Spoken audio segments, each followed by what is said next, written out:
தானியேலை சிங்க கபியிலே தூக்கி போட கர்த்தர் அனுமதித்தார். ஆனால் சிங்கங்கள் அவனை பட்சிக்க கர்த்தர் அனுமதிக்கவில்லை. பேதுருவை தண்ணீரிலே தாழ கர்த்தர் அனுமதித்தார். ஆனால் தண்ணீரிலே மூழ்க கர்த்தர் அனுமதிக்கவில்லை. பவுல் கையிலே பாம்பு கடிக்க கர்த்தர் அனுமதித்தார். ஆனால் பாம்பின் விஷம் ஏற கர்த்தர் அனுமதிக்கவில்லை.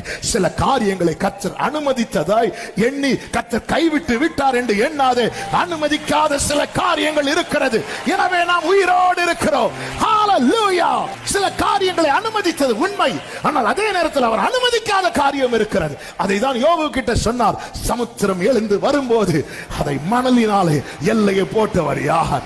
இவ்வளவு பெரிய சமுத்திரத்துக்கு நான் ஒரு எல்லையை போட்டு இருப்பேன் என்றால், யோபுவே, உன் வாழ்க்கையில சிலதை அனுமதித்தது உண்மை.